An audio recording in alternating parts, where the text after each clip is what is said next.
Hi everyone, I hope you are enjoying your summer. We certainly are here with the Hue team. Now coming up is a fan favorite right here on Hue.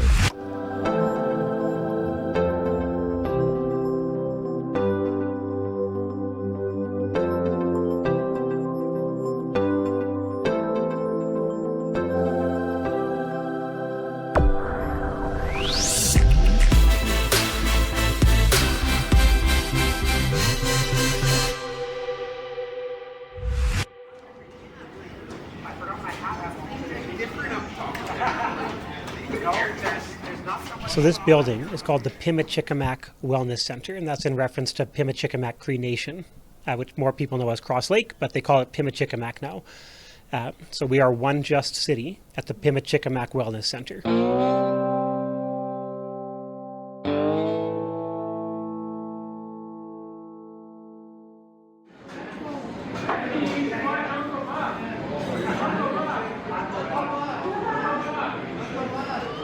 Hi everyone, welcome to Hue at Home. We are on location with 1JustCity. I've got Josh Ward, Harvey Heather, and these guys are amazing. They're providing so much care and comfort for those that are homeless and looking for not only a hot meal, but just someone to talk to. 1JustCity, folks, you do so many things, Josh, but this is a brand new facility, only a little over a year. It's been functioning. What have you seen in this community since the doors opened? We've been building and building quickly in the past year since our doors opened. We opened up to the public in April of last year, and at first, we'd have 20 or 30 people. And as the word has gotten out that we're here, and not only are we here, that we're people that care, and that this is a safe place to be, and not a place where you're going to be mistreated or chased away.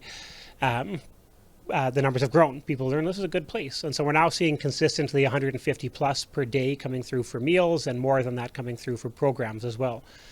So it's been busy. Yes, no doubt. Harvey, for you, I know that you work now in development, but you started off as a volunteer. I know there's pride in volunteering, but this place is special. It is special. The people here are just amazing. When I first started, you'd look at somebody and think, I know what they need, but it's usually wrong. And we have, preconceived notions about how they look or how they talk. But most of the folks are just great people. And it's really been a privilege to be able to work with them. Oh, no doubt.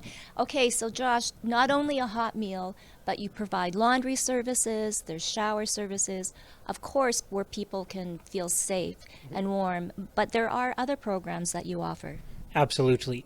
So at the core, and what brings most people in through the door, is our hot meal program, showers, laundry, some basic needs items like warm winter wear and hygiene items and that sort of stuff. But what we really want to be doing is creating a safe place where people can belong, where they can find a refuge in all the chaos of this neighborhood and of their own lives. And so a lot of what we do is about trying to facilitate relationships. That's actually the biggest part of our work, I think. And so that happens in our lunch program, but it also happens in smaller group programs like art classes and yoga groups. Sometimes we do things like watch a Jets game together on the TV or whatever. Just smaller groups get people a chance to do things that might otherwise be out of their reach because of their life circumstances at this time. We also place a big focus on Indigenous cultural programming. If someone looked in our drop-in here on any given day, they would see 75-80% of the guests here are Indigenous. And we understand the historical and present reasons for that is not a coincidence. And so it's important for us to respond to that because that's who's here. And so a big focus of our work is providing access for Indigenous and non-Indigenous people in the neighborhood to engage with the culture. So we have people come in to lead sharing circles and beading groups. Right now, our coworker Borden, who's not here today, is leading a drumming and singing group. So giving people a chance to play a hand drum and learn to sing in Anishinaabe. We're making big plans in the summer to do a land-based learning activity or program over the summer where we'll take people out of this, this urban concrete environment and right back out into nature to do things like medicine picking and sweat lodges, fishing, canoeing, and also just being on the land, ideally in the presence of some kind of an elder or a teacher, really giving people a chance to reconnect with a culture that, for all kinds of reasons, they may not have easy access to anymore. Yeah. Well, that is so incredible and so needed. Harvey, we talked about before, you'd mentioned we have preconceived ideas on who comes to a shelter or who needs a helping hand. The faces have changed dramatically. The world has changed. I guess, in your opinion, how has 1JustCity given that helping hand for those? Well, I'd say, building on what Josh was saying, one of the big things is the relationships with people. We, in the summer, take a group of folks out to Birds Hill Park for a beach day. And one of the things we really found was when we asked for emergency contacts, many of them had no one, not a friend, family member, somebody they hang out with. So we realized what we have to do is really build a sense of community, and not just with us, the volunteers and the staff, but with each other. When I first started, you'd notice people sitting across from one another, barely even look at one another. And now through some of the programs that Josh mentioned, but also things like bingo and movies and other activities that we do, games, that people now are building relationships with each other. And that is so great, because when they're not here, what do? They go out into the streets, and now we're seeing a lot more of people hanging out together, supporting one another. The other day I talked to a fellow. He was saying that, hey, I found a jacket the other day. He said, oh, that's great. Is that helping you keep you warm? Oh, no, I didn't need it, so I gave it to somebody else. So we're seeing that people are not just looking after themselves, which you can understand why when they're, dealing with things like homelessness, when they're dealing with addictions, mental health. Often people turn inwards, but we're seeing that people are looking after each other, which is really great. Oh, and that means that 1JustCity is doing what they set out to do. As community members, Josh, what can we do to make, well, obviously, hopefully not have any more organizations like 1JustCity, just like, hunger. But what can the community do now for you? So there's a couple of ways. My first invitation to anyone who asks me that question is to come on down here for lunch. And that's an open invitation and a sincere one. And I'm not going to make you do dishes or ask you for a cash at the door or anything like that.